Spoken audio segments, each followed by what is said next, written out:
Hello there. Tonight I want to take you back to a very distant era, the medieval period, where people had completely different sleep habits and nighttime routines than we do today.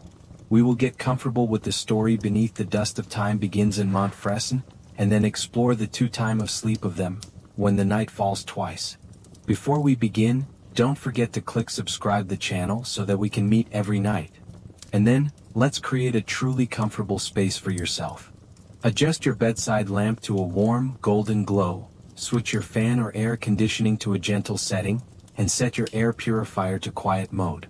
If you'd like, light a lavender-scented candle or diffuse some essential oils to make the space even more relaxing. Then slowly climb into bed, pull up your warm blanket and gently close your eyes. The April wind whispered gently across the rolling green hills of Normandy, leaving a light chill on the shoulder of a 16-year-old boy named Jahan. In the early morning, the barley fields were still glistening with dew, and the sky was slowly painted with a pale golden hue, the best time of day to begin the farm work. Montfresson was a small village, where time seemed to have halted a century ago. Here, each day was indistinguishable from the last. The rooster crowed, the villagers worked the fields, black bread was served on wooden tables, and the church bells rang out between the straw-thatched roofs. But today something was different. Jahan, it's market day. Don't forget to take your sister to the river before the sun reaches its peak. His mother called out from the small stone cottage at the edge of the village, still kneading dough with her strong, flour-dusted hands. Taking her to the river meant only one thing: bathing. Once a month if the weather allowed it. Jahan frowned. Not because he hated bathing, though it wasn't his favorite activity either, but because he knew all too well what bathing entailed. Scrubbing with cold water, combing out tangles, rubbing with rough cloth, and enduring the near-glacial chill of the spring-fed river. It was hardly a joyful experience in Montfresson. But this tale is not only about Jahan. Beneath the giggles of children tossing old bread to the waddling geese, behind the creak of wooden carts and the scent of wet earth, lived a culture, one where bathing was not an everyday affair, but rather a ritual, sometimes sacred, sometimes sensual, and occasionally perilous. In Montfresson, as in thousands of other villages scattered across medieval Europe, bathing was an event. No one bathed daily. Few even washed their faces with soap each morning. The smell of sweat, soil, sun-scorched skin, and even the woolly scent of young sheep blended into a kind of bodily symphony no one found particularly offensive. Jahan, like every other village boy, was familiar with 3 cleansing occasions in a year: before Easter, before the feast of St. John in summer, and before Christmas. Bathing more frequently than that was considered wasteful, and at times even suspicious. Bathing softens the skin and weakens the body, his father once said, refusing to wade into the river during a sweltering summer day. The Romans died off because they bathed too much. Before each rare bath, the children helped their mother light the fire to heat water, fetched soap made from ash and animal fat, so pungent that even the dogs stayed away, pulled out coarse linen towels from the chest, and sometimes brought bundles of dried herbs like sage or rosemary, saved for especially important occasions. But today they would not be bathing at home. To the river, their mother said. It's not too cold this time of year. We'll save firewood. Awed, Jahan's sister, 20 years old, pretty and always frowning, tied back her thick brown hair, pulled on her worn gray linen dress, and carefully stepped onto the damp dirt path. On her shoulder she carried a basket with bathing supplies, a chunk of soap, 2 towels, and a wooden comb. Jahan followed, carrying a small bucket of water and a bundle of leafy branches for scrubbing. The little Seine river flowed gently past their village, glistening under the morning sun. It seemed serene, harmless, but to Jahan, it held stories. Tales of a village man sneaking off to bathe without his wife knowing, rumors of an old woman who drank river water to cure stomach pains, or how some children had caught cold after splashing around during the Easter season. To be clean in body and spirit was not a straightforward idea in Jahan's world. Being physically clean did not mean being spiritually pure.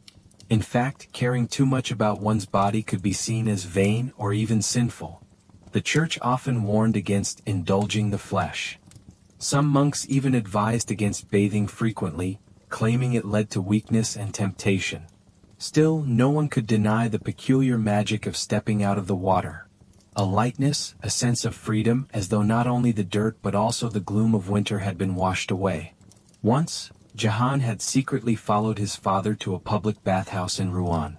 It was an unforgettable experience, where people stripped down in the steam, men and women separated only by a thin cloth screen, laughter echoing between hot barrels of water, and servants carrying warm towels through the mist. "Don't tell your mother," his father whispered. But not everyone bathed. Baptiste, the old beggar who sat near the village church, was infamous for not having bathed in 30 years. Each summer, village children dared each other to go sniff the old man's tattered cloak. Whoever survived would be crowned the bravest. Some noble ladies also refused to bathe. In Gascony, one countess was known to declare, "I never let water touch my skin." Instead, she dusted herself with perfumed powder, wore fragrant oils, and layered extra undergarments, to mask the smell, or perhaps to protect her honor. And yet, myths lingered in the water. To Jahan and his peers, the river was more than just a place to bathe. It was alive with mystery. He'd heard tales of river spirits, women with long silver hair who lured men to their deaths, or that during the full moon, if one bathed alone, they might see their future reflected in the surface. Aude scoffed when Jahan told her the stories. Nonsense from children. Still, she paused as they reached the bank, staring at the rippling current. "You go first," she said. "If anything pulls you under, I'll run back to tell the village." Jahan grinned. "Deal." He stepped into the water, shivering. Cold shot up his legs, but there was something invigorating about it. Beside him, his sister carefully dipped her hands, washing away a week's worth of bread flour and sweat. He did not know then that these simple moments, the bath by the river, the scratch of the soap, the smell of rosemary, were the beginning of something greater. That behind every splash of water lay a world where people bathed not to feel clean but because they had to. Some bathed to confess sins, some to share secrets, others to make love. There were towns where bathing was forbidden, and others where bathhouses were as lively as festivals. Jahan, a simple farm boy from Montfresne, had no idea he was stepping into a hidden realm, where the most private act could be political, religious, sensual, or cultural, all contained within a wooden tub, a natural spring, or a steaming bathhouse behind stone walls. And it was there, in that very river, that his journey began, not just to understand water or cleanliness, but to grasp the human heart in his strange, fragrant, medieval world. Jahan could still feel the chill from the river clinging to his skin long after he and Aude had returned home. Even wrapped in a scratchy wool tunic and standing by the hearth, the cold lingered in his bones. His mother didn't seem to notice or care. "Cold water keeps the spirit alert," she said, handing him a slice of bread slathered with lard. "Better than those old bathhouses in town, filled with sin and sickness." Jahan said nothing. He bit into the bread and stared at the flames. He was beginning to wonder something he'd never dared question out loud. Why exactly don't we bathe more often? There was water everywhere. The river, the wells, the rain barrels. The village had a small spring up in the hills. Every morning Jahan fetched 2 buckets for the house. Water wasn't scarce, not exactly. So was it laziness? Poverty? Religion? Fear? The truth, he would discover, was more complicated than he imagined. Once, on a damp spring evening, Father Anselm, the village priest, had taken Jahan aside after confession. The church smelled of beeswax and wet stone, and the priest's voice echoed in the empty nave. "Young man," he said, "there is a reason we do not indulge in unnecessary bathing. The flesh is cunning. Clean skin invites sin." Jahan blinked. "But isn't cleanliness close to godliness?" The priest chuckled. "Spiritual cleanliness, yes. Not indulgence. The pagans bathed for beauty. The Romans built temples to soap and skin. And look what happened to them. Their empire fell in a bathhouse." Jahan wasn't sure if that was true. But Father Anselm wasn't the only one with opinions about bathing. Jahan's grandfather, who had once been a soldier, told stories of the Crusades, how in Jerusalem the Saracens bathed daily and used perfumes, yet fought like lions. "Strange people," the old man muttered. "Too clean for their own good." But closer to home there were other stories, darker ones. Jahan remembered how the old midwife, Mother Isabel, would hiss warnings at the village girls. Bathe too often and your womb will turn cold. Cold wombs bring dead babies. Jahan didn't understand how that worked. But it seemed everyone in Montfres knew at least one reason not to bathe. Over time he started to collect them like strange coins from a forgotten kingdom. Fear of illness was the most common. People believed that warm water opened the pores, and that the air carried bad humors, invisible poisons that could enter the body once the skin was open. Bathing, especially in warm water, was said to invite disease. It was a theory even some healers supported. Jahan had seen it with his own eyes. After a traveling merchant spent half an hour in a steam bath during a summer fair, he fell ill and died 3 days later. Fever, tremors, dark splotches on the skin. Too much heat draws the plague in, the villagers said. And they meant it literally. Then there was the issue of modesty. For many villagers, undressing, even alone, was seen as shameful. The body was a private, sinful thing. Stripping down, exposing flesh to the water, was something done only in secret or in sin. Women especially were warned, do not bathe alone. Do not bathe where men might see. Do not bathe after sunset. Do not bathe while bleeding. Do not bathe if pregnant. Do not bathe while barren. The list grew so long that, in the end, many simply chose not to bathe at all.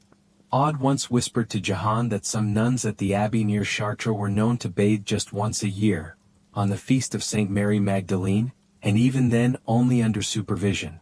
But beyond fear and shame there was something else, habit. Jahan began to notice that people simply weren't used to feeling clean. Dirt was normal. It was part of the world, part of life.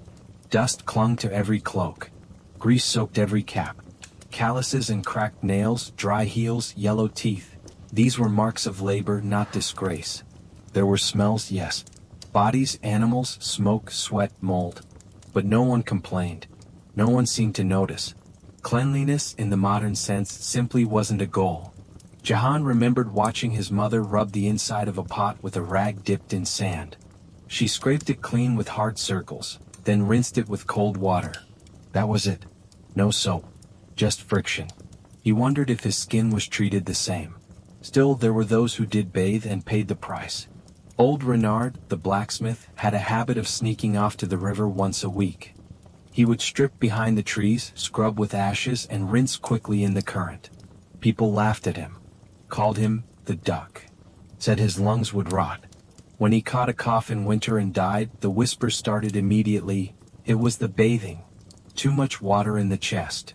No one remembered that he was already 68, or that he'd inhaled soot for 30 years. The water was to blame. Always. Even the idea of soap was controversial. The villagers made soap from lard and wood ash, crude, rough, foul-smelling. But it worked. Jahan had helped make a batch once, and the stink of boiling fat clung to his clothes for days. Some people refused to use soap at all. They believed it stripped the skin of its natural defenses. A few, like the midwife, used vinegar or herbal infusions instead. The nobility, Jahan had heard, imported perfumed waters from Italy or scented powders from the East. But most common folk simply rubbed with coarse cloth, maybe a handful of sand, maybe nothing at all. Aude once joked, the dirt keeps the flies off. Jahan found himself thinking more and more about the act of bathing, and what it meant. Was it only about removing dirt? Or was it something deeper? He remembered the public bathhouse in Rouen, the warm air, the sound of dripping water, the murmur of voices. His father had looked younger there, at ease, as if shedding not just clothes but burdens.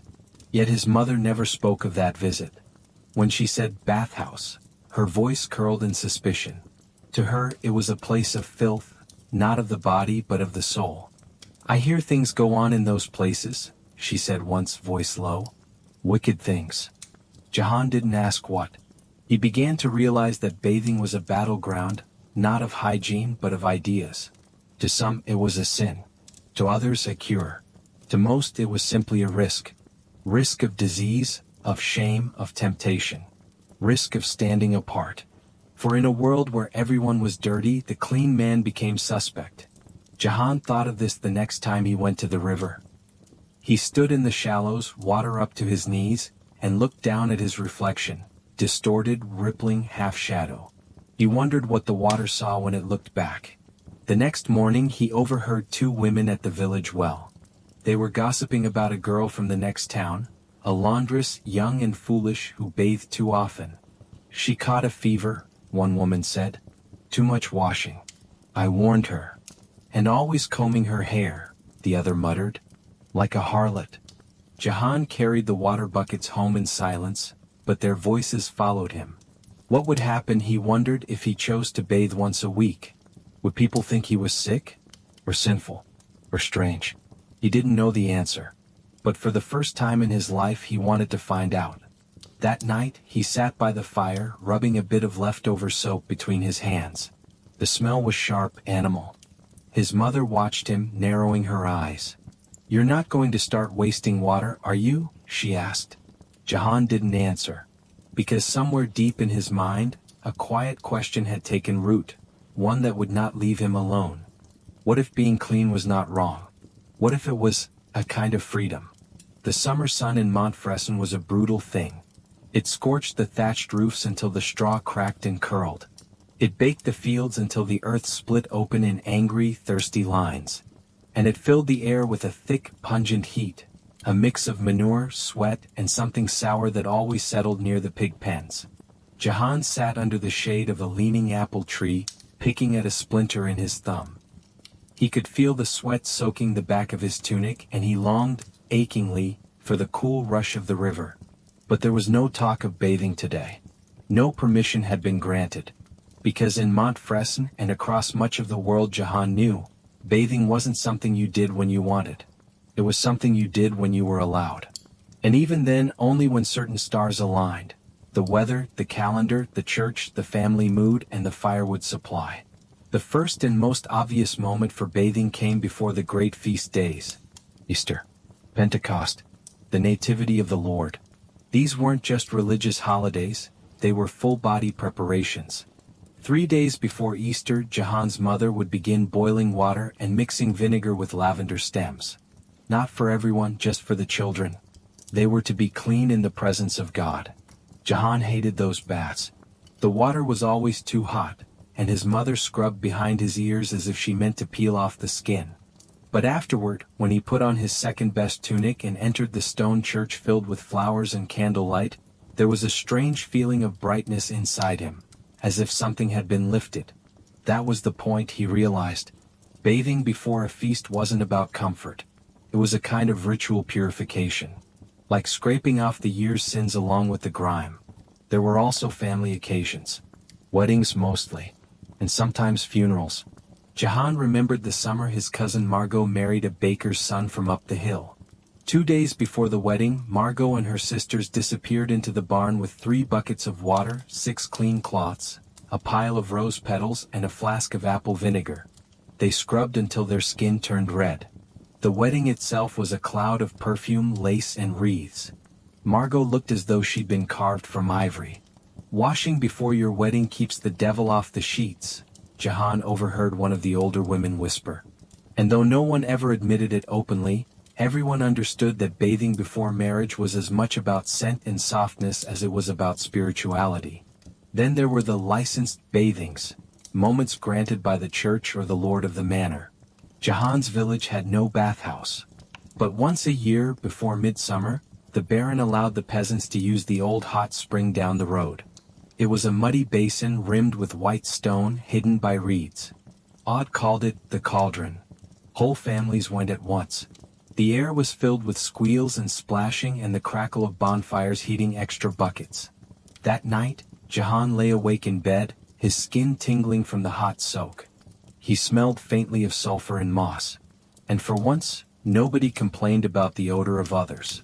Everyone had the same scent of wood smoke and clean pores. It felt like belonging. But outside of these occasions, bathing was rare. Too rare. The reasons were always the same. We don't have enough firewood. The water's too cold. It'll draw bad air into the body. There's field work to do. There's laundry already. There's no time. Even when plague swept through neighboring towns, Jahan's village remained cautious. People burned herbs, hung garlic in doorways, marked crosses in ash on the lintel. But no one bathed. In fact, during plague years people bathed less, convinced that the steam of a hot bath might draw the disease inward. Doctors with bird masks and bundles of sage warned against hot water. Open pores, they said, were like open gates to death. Jahan didn't understand the science, but he knew the fear.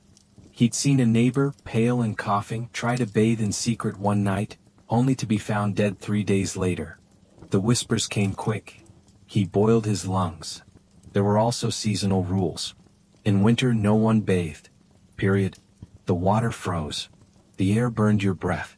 Even touching cold water to your face made your skin crack like old leather.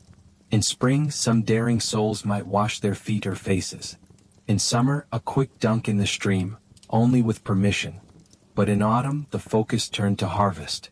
Dirt covered every nail and elbow. No one noticed. No one cared. Jahan's mother often said, "Dirt on the hands is a blessing. It means God is feeding us." Children, as usual, were the exception. Very young ones were sometimes bathed more often, especially newborns. The midwife insisted on warm herbal baths to ward off fevers and spirits.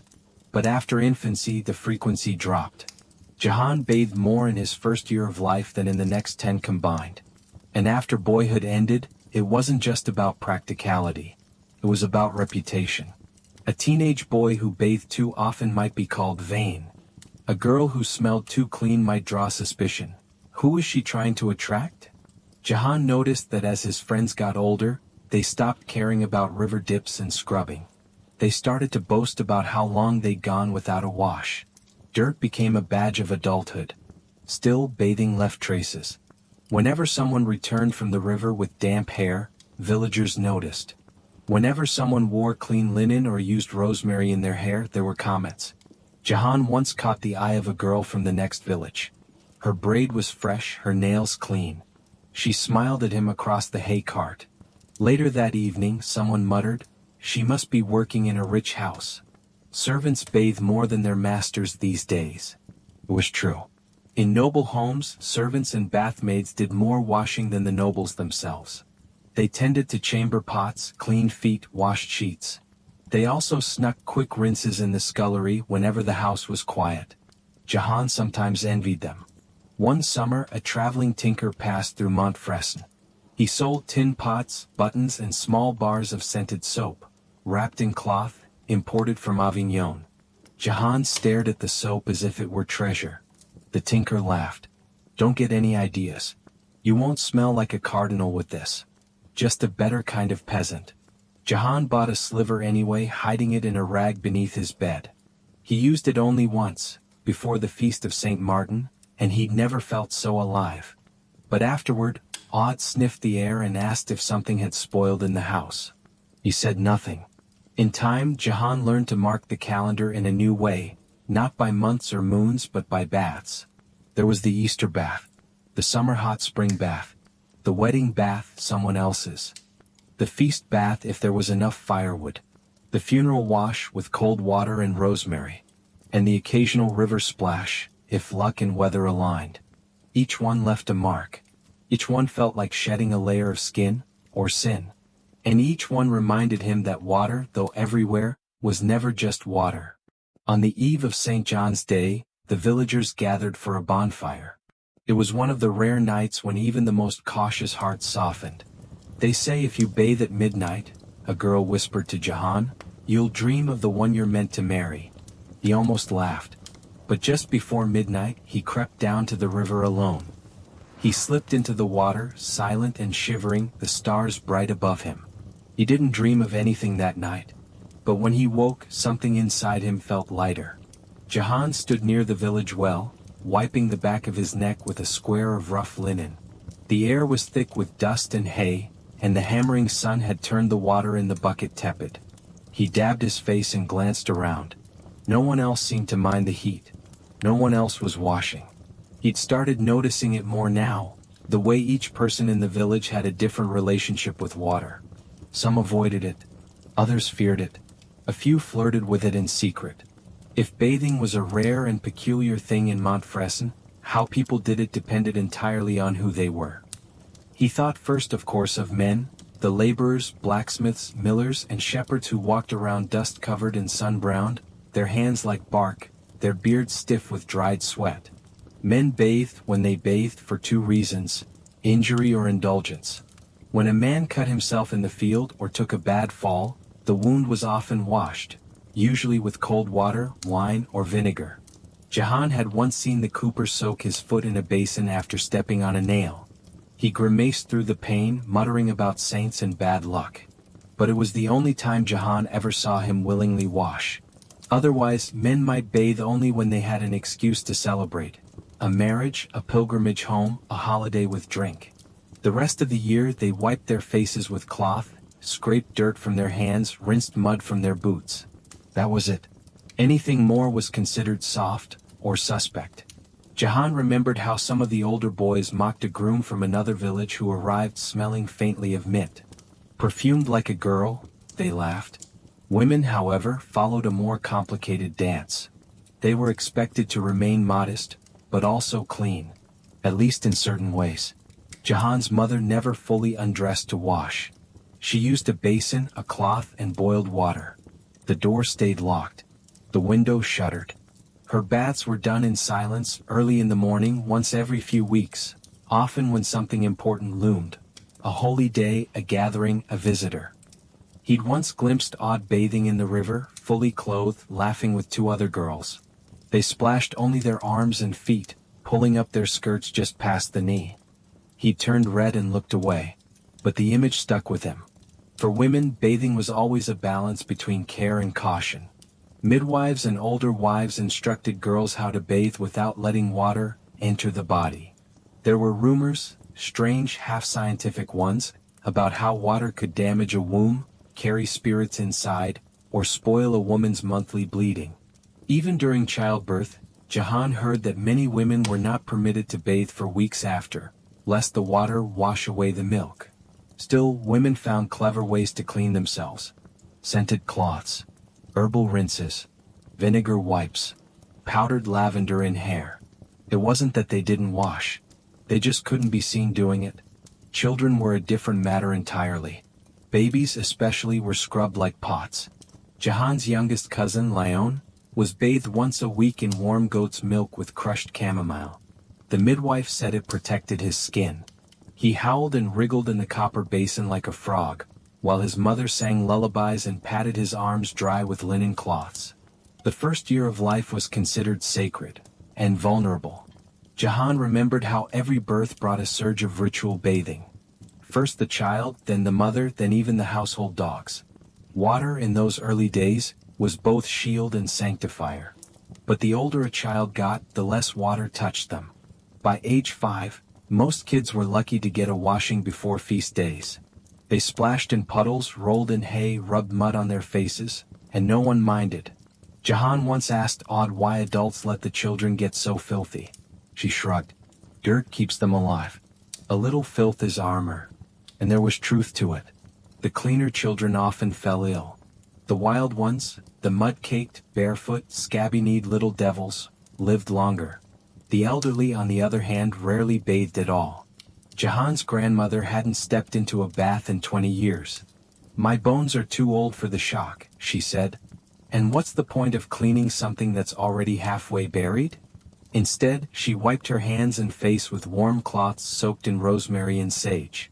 Once a month, she let Odd wash her feet. That was the extent of her bathing. Elders were fragile. Their skin thinned like parchment. A sudden chill from cold water could kill them. A slip on a wet floor could break a hip. So they avoided it altogether. Yet they had their own ways. Jahan's great-uncle Henri, half-blind and barely able to walk, would sit near the hearth every week with a basin at his feet. He soaked them while muttering to himself, as though the warmth could draw out the ghosts from his calves. Old women especially used smoke baths, sitting near burning herbs to let the smoke cling to their hair and clothes. It was said to purify the spirit and ward off illness. Jahan thought it just made the house stink of time. But there was something peaceful about it. Bathing habits didn't just divide by age or gender. They also depended on status. The blacksmith's daughter bathed more often than the baker's son, not because she was richer but because her mother believed in washing with ashes. The priest never bathed, but his robes were always clean, beaten with sticks and sun-dried to crispness. The miller's wife boiled water with marigold petals every new moon. She claimed it chased away death. Even among the poor there were hierarchies of soap and water. The tanner's apprentice, always reeking of hides, scrubbed himself with barley flour once a month to remove the stench. The cooper's sons, on the other hand, didn't wash for entire seasons, saying they'd grow up tougher than city boys. Jahan saw it all like a tapestry, a secret code of water, dirt, and custom that mapped out who was allowed to be clean and how. But the strangest example came from the abbey. Once, when Jahan delivered bread to the nuns beyond the forest, he caught sight of them airing beds and linens in the sunlight. He expected them to be cleaner than most, holy women after all. But Sister Bertile, who met him at the gate, smiled and said plainly, "We bathe with our prayers. Water is for crops." Later, Aude told him that some monastic orders permitted bathing only a few times a year. "Why so little?" he asked. "Because desire is dangerous," she replied. "Even the desire to feel clean." He couldn't argue. And then there were the rare, peculiar ones, the exceptions. Old Renard, the blacksmith, who had made a ritual of bathing every Sunday regardless of season. The washerwoman's daughter, who carried the scent of lye and mint on her hands year-round. The herbalist who bathed in moonlight, naked and silent, whispering to the water like it was listening. Each of them was seen as odd, beloved perhaps, but odd. In Montfresson, to bathe too often was to separate yourself from the community. And yet, Jahan couldn't help but admire them. These rebels of soap and steam. These quiet dissidents of dirt. One afternoon, Jahan helped his mother boil a great pot of water for laundry. The fire popped and hissed under the cauldron. Steam billowed. Without thinking, he dipped his hand into the water, quick like a thief, and touched it to his arm. His mother raised an eyebrow. "You planning to soak your sins away?" she asked. "Just checking the temperature," he lied. She didn't believe him. But she said nothing more. That night he washed. Not a full bath. Just a basin of hot water, a cloth, and the soap he kept hidden. He scrubbed his hands, his neck, behind his ears. Then he pressed the cloth to his face and breathed in deeply. It wasn't rebellion. It wasn't sin. It was a secret act of remembering. That beneath the dust there was still skin. That beneath the skin there was still something alive. And that sometimes being alive meant choosing to feel it.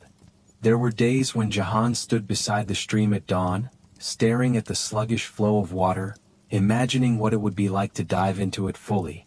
Not to wash his face or feet. Not to rinse his hands.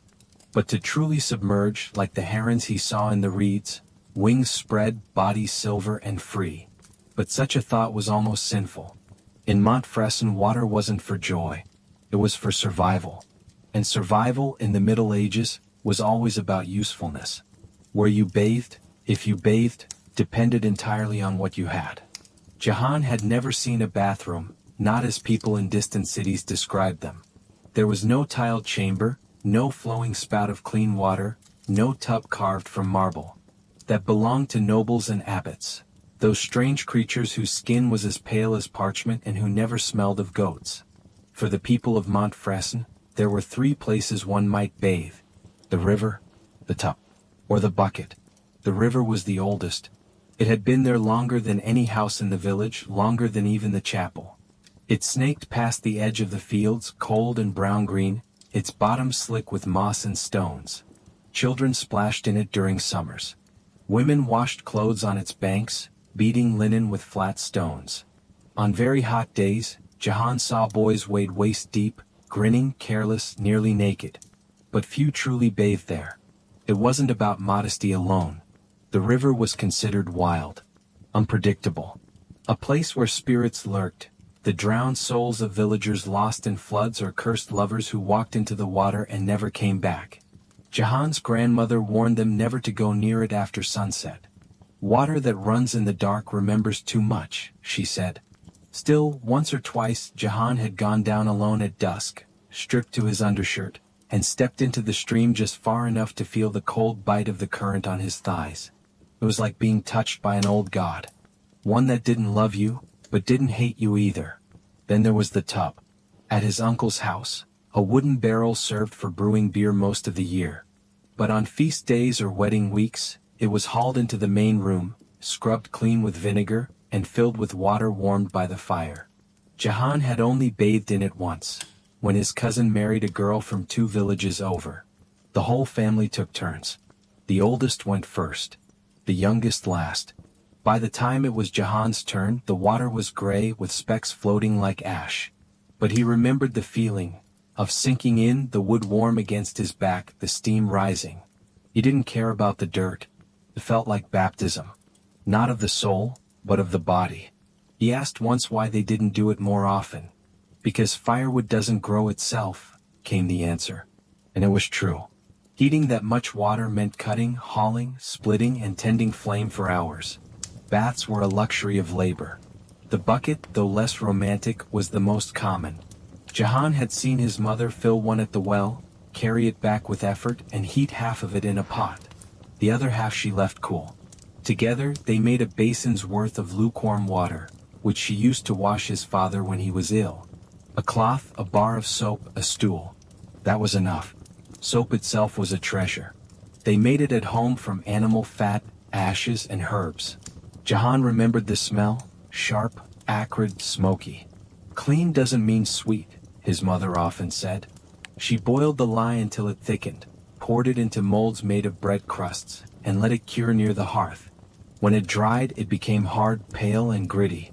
It didn't lather like the fine city soaps. It scratched. It stung. But it worked. Some households had more. Jahan had heard of a merchant who visited from Paris, who carried with him a metal bath on wheels, collapsible, he said, and lined with tin. He'd even seen a drawing once, in a book the priest let him copy from. A diagram of a Roman-style bathhouse with heated floors and private stalls. It was like staring at a cathedral in a dream. People used to live like that? He asked. The priest smiled. Once. But not anymore. The peasants of Montfresson had to improvise. Some dug shallow pits and lined them with oilcloth. Others carved basins into the stone beside their hearths. A few, mostly old soldiers or widows, had portable tubs made from hammered copper, passed down like relics. They were rarely used. It wasn't just effort that stopped people. It was belief. Jahan had grown up hearing that warm water opened the pores and with them the door to sickness. A body should sweat, his father said, not soak. In cold months, water became dangerous. One could catch chill from stepping on wet floors. There were stories of men who bathed and died of fever within a week. Better to wipe your skin with a damp cloth. Better to smell a bit of the earth than rot under clean sheets. Yet some people still built places just for bathing. A few miles beyond Montfresson, deep in the woods, there was a collapsed bathhouse, now half swallowed by ivy and moss. Jahan found it once while foraging with awed. It had a brick foundation, a sunken pool filled with black water, and iron hooks on the walls. He had no idea who built it. Roman maybe, odd guest. Or noble. It seemed impossible, that once people had gathered here to wash, openly, regularly, joyfully. That it had been considered normal. He knelt by the edge, dipped a hand into the stagnant pool. The water was cold and still. A toad blinked up at him from beneath a leaf. They didn't stay long. Then there were the natural springs. South of the village, in a place the shepherds called Les Oesch Chods, the warm bones, there was a pool that never froze even in deepest winter. Jahan had gone there only once, with the old herbalist and her apprentice. They'd brought herbs, valerian, elderflower, and bay, and steeped them in the hot water before stepping in naked like pagans. They rubbed themselves down with clay, muttered to each other in half-remembered Latin, and let the water soak into their joints. Jahan sat clothed on a rock, watching. He didn't speak. The herbalist had looked at him once and said, "You fear water too much. It remembers your name but not your sins." He hadn't understood then. There were moments, rare and short-lived, when bathing became a ritual. Weddings, births, recoveries. In those moments people used everything they had. Water boiled and perfumed with thyme or lavender. tubs lined with cloth, soap scented with mint or sage, ointments for afterward, made from goose fat or beeswax. A freshly bathed person entered a room like a comet, glowing, clean, transformed. But the light didn't last long. By the next day the dust had returned. The fields waited. The animals too. And water, so precious, was needed again for drinking, for cooking, for healing. Not for pleasure. Jahan once asked Odd, if we had more water, would we all bathe more? She shook her head. If we had more time, maybe. Or less fear. One night, after a week of storms, Jahan sat beneath the eaves and watched rain pour from the sky in sheets. The village was asleep. The roofs dripped rhythmically. He stepped into the yard, raised his arms, and let the rain hit his face. It was cold. Sure. Glorious. He pulled off his shirt and stood in it, a boy alone in the dark, washed by the sky, cleansed by nothing but gravity and grace. He laughed out loud. No basin. No tub. No shame. Just water. The same water that had bathed Romans, saints, peasants, and kings. For that one moment, it belonged to him. Now are you still listening my next story? About the sleep when night fell twice. There were 2 times Jahan woke each night. The first came with the dying of the hearth, when the coals glowed low and the wind scratched gently at the shutters like a cat wanting in. The second came with the birds, not a sudden chorus, but a single chirp, tentative and brave, as if asking permission of the dark. Between those times he was neither asleep nor awake. He was in the watch. But no one in Montfresson called it that. To them it was simply the night, the real one. Jahan had never questioned it. Since he was a boy, his sleep came in 2 parts. A first slumber that fell heavy and quick, and a second, softer one that drifted in like fog. In the middle he often woke. Not in fear. Not in pain. Just awake. Sometimes for an hour. Sometimes 3. His body knew when. No rooster crowed. No clock chimed. But his eyes would open to the darkness, and he would rise as if pulled by a tide. The old would say, it's the soul stretching its limbs. The herbalist said, it's the moon asking if we're still alive. Jahan's mother used to say, God gives us that hour to think. And think he did. In the middle of the night, Jahan would sit by the fire and tend it, gently stirring the ash and coaxing a small flame. He didn't need light to see. His hands knew the hearth by touch. Other nights he would piss outside, the cold biting his legs, and stare at the stars. Orion hanging like a crooked cross, the moon a cracked bowl of milk. Sometimes he prayed. Other times he worked. He once stitched an entire tunic over 4 winter nights, the needle flicking by candlelight like a firefly trapped in wax. And sometimes, though he never admitted it aloud, he walked. There was a path behind the village, past the orchard, lined with half-fallen stones no one remembered placing. It was a good path for silence. For walking with thoughts that wouldn't settle. Jahan had passed others on it. Farmers. Midwives. The miller's son. All walking. All pretending they were alone. No one spoke. To speak was to break the spell. Children weren't taught segmented sleep. They grew into it. Jahan remembered when his sister, Maud, first rose in the night, frightened and confused. Go back to bed, his father grunted. But their mother took her hand, gave her a bit of bread, and sat with her by the embers. It's all right, she said. Your body's just remembering how it's supposed to live. In the summer the waking was shorter. The nights were brief, warm, golden. Sometimes Jahan barely noticed the gap, only that he dreamed 2 dreams with a shadow between. In winter though, the nights were long and thick as wool. The first sleep came at dusk. Supper by candlelight, then straight to the straw bed. He'd sleep 4, maybe 5 hours. Then the wake. The stillness. The hour that felt like it didn't belong to anyone.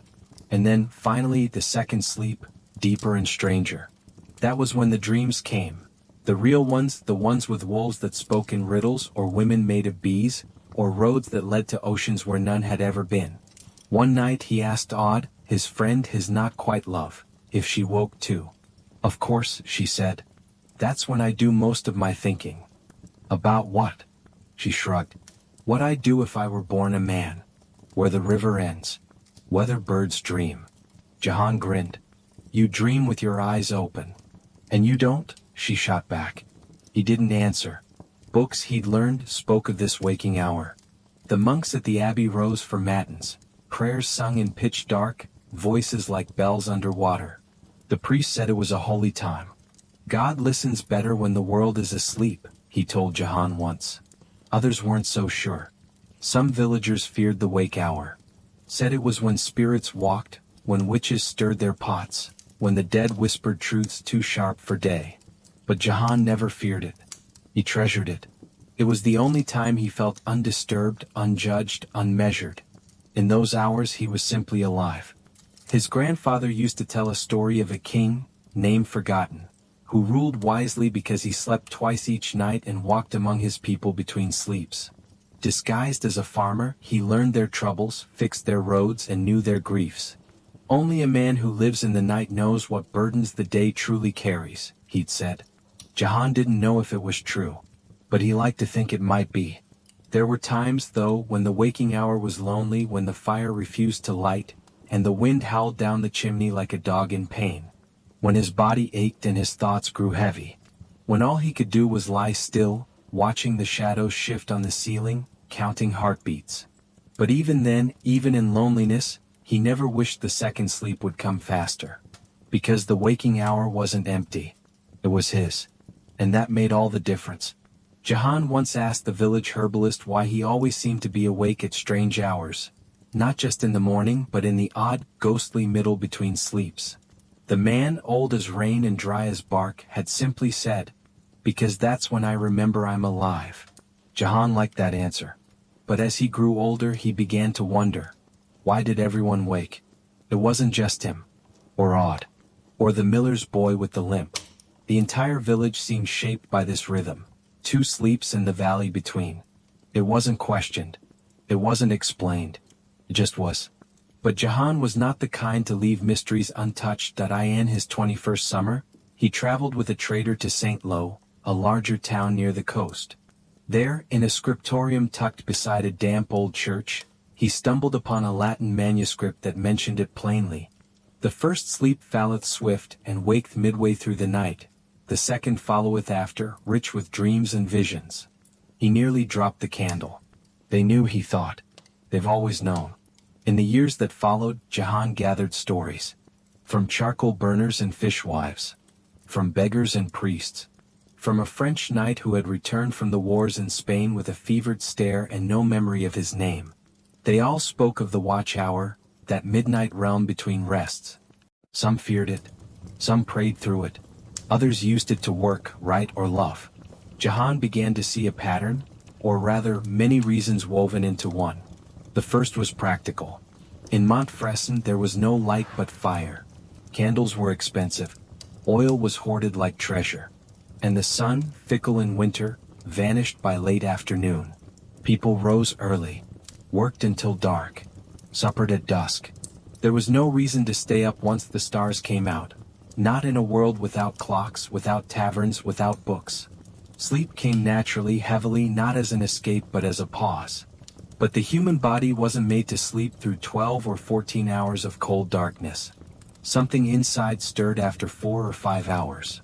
And when it did, the world stirred too. Second came biology, though no one would have used that word.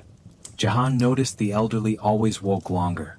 Their minds kept moving even when their limbs grew still. Children woke briefer, a few moments, then back under their blankets.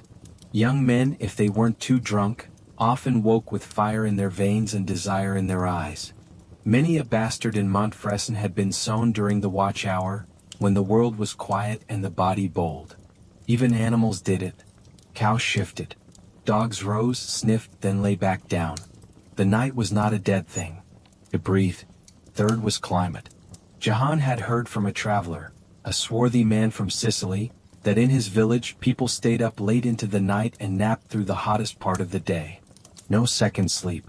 Just one long stretch of wakefulness, broken by a noonday rest. Jahan had laughed. "You sleep in the day?" The man had shrugged. Better to dream in shade than to sweat in sun. But in Montfresson, winters were long and darkness ruled. There were only so many hours a soul could lie still. And so, nature split the night in two. But the most fascinating reason to Jahan was cultural, invisible but powerful. In that silent hour between sleeps, people talked. Husbands and wives whispered confessions they never voiced by day. Children asked questions they dared not ask at supper. Lovers met under moonlight. Secrets were traded like coins. It was a time outside time. A moment when no one belonged to anyone, not even to themselves. Some monks called it the vigil, a time to listen for God. But Jahan thought it more human than divine. Because it was then, in that hush, that the world let down its guard. He remembered one winter's night, the snow piled high outside, when he and Odd sat by the fire, neither able to sleep. "I wonder," she whispered, "if in the cities they do this too." Jahan shrugged. "They have bells, clocks, night watchmen. Maybe they've forgotten." She stared into the flame. Dirty. During the watch, he sometimes read the same psalm over and over, watching how the shadows shifted across the page. Others had rosaries, simple wooden beads worn smooth by repetition. And a few, those with ailments, kept flasks of mead or mulled wine beside the bed, for sipping during sleepless hours. The location of the bed mattered too. Beds placed near the hearth were prized, warmest, safest, brightest. The further you lay from the fire, the more likely you were to wake cold, or feel the edge of the dark creeping in. Jahan remembered once sleeping in a friend's house, where the bed was set beneath an unpatched hole in the roof. Rainwater dripped every few seconds onto the stone floor nearby. Drip, drip, drip. He dreamed he was a prisoner in a tower, waiting for water to wear him down. In monasteries, architecture dictated rhythms. Cells were arranged in long rows, and bells marked the hours of prayer, lauds, matins, prime. Jahan had spent one winter night in the guest house of a Benedictine abbey. At midnight the bell rang. He rose, startled, and followed the torchlit corridor to the chapel, where the monks were already chanting, their breath visible in the cold. They returned to bed after, silent and solemn. The second sleep came only after the soul had bowed. He found it beautiful. Rigid, yes, but beautiful. The rich also used architecture to rule their nights. Jahan heard of a lady who had a second bed for the watch hour, a chaise by the window where she would sit, wrapped in furs, reading or writing letters until her eyes gave out. "She writes by moonlight," the cousin said as if she were some kind of owl. But the poor had no such luxury. For them the night was shared. Beds were shared. Air was shared. Dreams even seemed to overlap. Jahan once woke speaking a name he hadn't heard in 20 years. Odd stirred beside him and whispered, "I dreamed of her too." In his final years, Jahan moved his bed closer to the door. His knees ached. His back was bent. But he liked to hear the outside, the way wind sighed in the trees, the distant howl of wolves, the barn groaning. He slept in shorter cycles now, not just 2 segments but sometimes 3 or 4. The watch hour became longer. So he began to leave the door ajar. Just a little. Just enough to let the night in. He kept a cup of cider by the bed. A pile of dry kindling within reach. And always, a small cloth to wrap around his shoulders when he stood in the cold. The night had never been silent. But as he aged, Jahan began to understand it more, like learning a dialect or reading the face of someone you've known a long time. The bed, the fire, the roof above, they were part of the language. Sleep was not just a thing that happened. It was a place you returned to.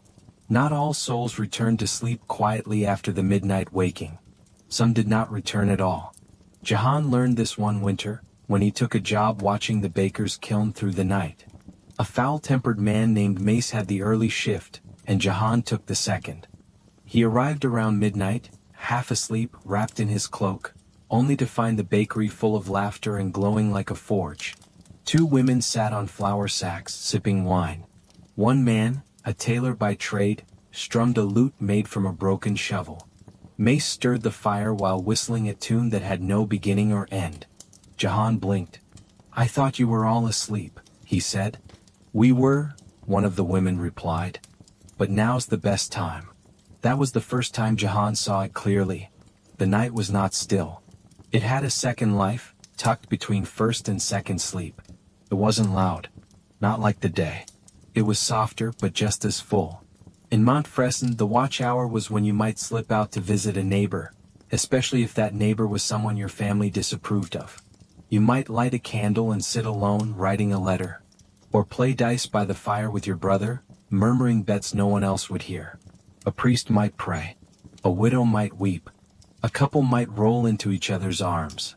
Jahan once passed a young man climbing from a girl's window at the back of a woodcutter's house. The boy grinned and whispered, "Blessed be the second sleep." It wasn't just private households. Public houses too buzzed with life in the dark. The tavern in Montfresson kept its shutters drawn after sunset, but there were always murmurs and clinks from within. Jahan had gone once during a restless night, unable to sleep, stomach knotted with thoughts of taxes and harvest. Inside he found 3 men playing cards, a merchant half asleep at the bar, and a woman reciting riddles no one could solve. "You're not the only one who can't sleep," she told him, handing him a mug. There was no shame in being awake. It simply meant your mind or body still had work to do. Some places welcomed this strange hour more than others. Bathhouses, for instance, glowed in the darkness like amber lanterns. They were not just for cleaning, not anymore. They were places of gathering, gossip, and pleasure. The town of Allen, 2 days' ride from Montfresson, was famous for its midnight steams. Jahan visited once during a pilgrimage. The bathhouse there was built beside a hot spring. Stone floors, wooden tubs, a little music drifting through candlelight. Men and women bathed separately, or together depending on the night. Jahan soaked with strangers who spoke in half-whispers, as if afraid to wake the water. One couple laughed so hard they had to leave, wrapped in dripping cloth, gasping for breath. The bathhouse had rules. No violence, no theft, and no asking questions you didn't want answered. He saw no one breaking them. In towns and cities, guild halls sometimes opened during the watch, especially for those who worked night shifts. Bakers, brewers, scribes, night watchmen. Monasteries rang bells for matins around 2 or 3 in the morning, waking not just monks but nearby villagers, who sometimes stood at their doorways, listening to the chants drift through the air. Jahan had always thought it strange that the holiest hour came when most were half asleep. But perhaps that was the point. Your defenses were down. Your soul was open. You heard more and pretended less. There were darker uses of the watch too. Crimes, for instance, often took place during the pause between sleeps. Jahan once helped track down a thief who had been stealing chickens. Not in the middle of the day but just after midnight, when the village was at its quietest. When first sleepers were deep in dreams and second sleepers hadn't yet risen. The watch hour was a gap between guards. And gaps invite risk. There were rumors, too, of witches meeting in forests during that time. Of secret deals sealed over flickering candles. Of love spells spoken while the stars were high and honest people were asleep. Jahan didn't know what he believed. But he did know the woods always seemed stranger between 1 and 3. Lovers, above all, cherished the space between sleeps. Jahan and Odd had shared more laughter, more softness, in those hours than any other time.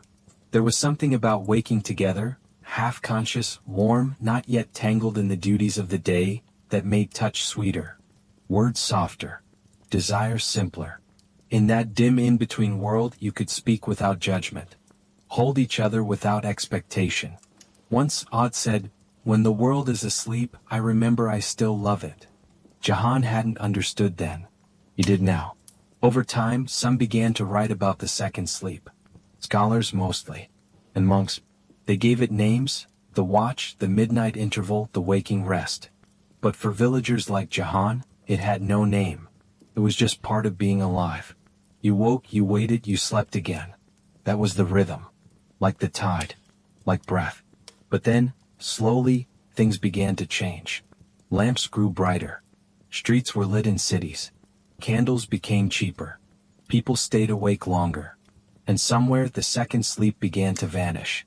People tried to sleep through the night in one unbroken stretch. Jahan heard it first from a traveling merchant. In the south, the man said, they call 2 sleeps a bad habit. The physicians are trying to stop it. Jahan had laughed. But later that night when he woke as he always did, he wondered, are we old or are they wrong? He kept rising in the dark. kept writing in his journal, kept sitting by the fire, listening to the soft creak of wood and thyme. And when he returned to bed, he always found Aude waiting, her hand open, her body curved toward his like the edge of a question. No bell had told them what to do. No scholar had written it down. But they knew. The night was two parts. And between them life whispered.